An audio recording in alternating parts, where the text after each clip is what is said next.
Oke, kita ketemu lagi. Kali ini kita bakal bedah tuntas novel terbaru dari penulis favorit kita semua, Ilana Tan. Yap, penulis seri 4 musim yang legendaris itu.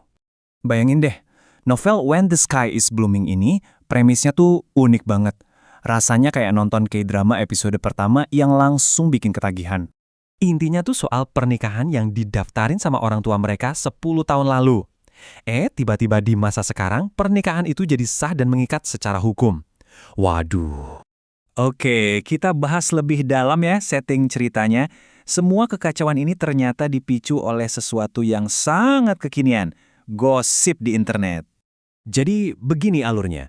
Ada dokumen nikah yang udah lama banget dilupain. Terus muncullah skandal media yang viral. Akibatnya, hakim malah ngeluarin perintah yang super aneh. 2 orang yang statusnya suami istri tapi sebenarnya orang asing ini harus tinggal bareng selama 3 bulan. Kebayang nggak sih? Nah, siapa aja sih yang kejebak di situasi rumit ini? Yuk kita kenalan sama karakter-karakternya. Di sini kita punya 3 tokoh sentral. Pertama ada sang aktris, Min Sora, yang pengen banget hidup tenang. Lalu ada suaminya dari masa lalu, Ryu Jun, yang tipe-tipe pelindung sejati. Dan terakhir ada Cha Woo-hyuk, selebriti sumber gosip yang jadi pemicu semua drama ini. Nah, ini yang menarik banget. Novel ini seolah-olah menyajikan 2 tipe cowok idaman yang berbeda 180 derajat. Di satu sisi ada Ryu Jun, si pelindung yang kalem dan stabil. Di sisi lain, ada Cha Woo-hyuk, si figur publik yang penuh drama dan selalu jadi sorotan. Tapi, pusat dari semua ini tentu aja Min Sora. Ulasan novel ini ngejelasin kalau Sora yang nggak bisa ingat soal pernikahannya itu bukan karena amnesia biasa. Itu tuh semacam mekanisme pertahanan dirinya, buat melindungi diri dari masa lalu yang sebenarnya nggak pernah dia inginkan.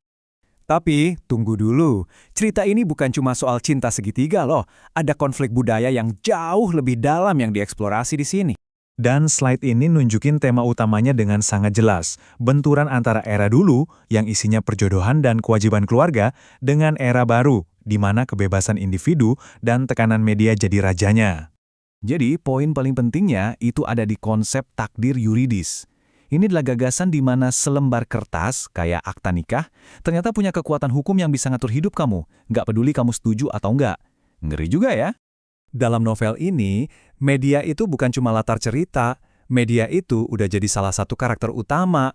Gara-gara rumor, Ryu Jun bisa nemuin Sora lagi, tapi ya itu, sorotan media yang sama juga yang bisa menghancurkan hubungan mereka.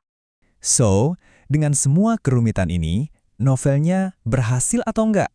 Yuk kita lihat penilaian akhir dari pengulasnya. Apa aja sih plus minusnya? Oke, kita mulai dari kelebihannya dulu. Novel ini dipuji karena ceritanya yang hangat, premisnya yang super kreatif, dan tentunya gaya tulisan Ilana Tan yang khas banget. Sederhana, ngalir, dan bikin buku 400 halaman jadi nggak berasa tebel. Tapi ada juga beberapa catatan. Sebagian pembaca mungkin bakal ngerasa alurnya agak lambat di tengah-tengah. Terus, pengembangan beberapa karakternya juga dianggap kurang dalam. Dan penyelesaian konfliknya di akhir terasa agak buru-buru. Lanjut ke bagian akhir ya. Jadi kenapa sih cerita ini penting buat kita baca? Apa pesan besarnya? Kesimpulannya, novel ini tuh lebih dari sekedar cerita cinta. Ini adalah cerminan sosial yang sangat relevan, terutama buat kita di Asia. Ceritanya tentang pergulatan antara menuruti tradisi warisan keluarga dan keinginan kita sebagai manusia modern untuk memilih jalan hidup sendiri. Dan pada akhirnya, cerita ini seolah meninggalkan kita dengan satu pertanyaan besar. Apakah kebahagiaan sejati itu berarti bebas dari semua ikatan? Atau justru tentang belajar menemukan makna dan keindahan di dalam ikatan-ikatan yang kita punya? Dalam banget ya.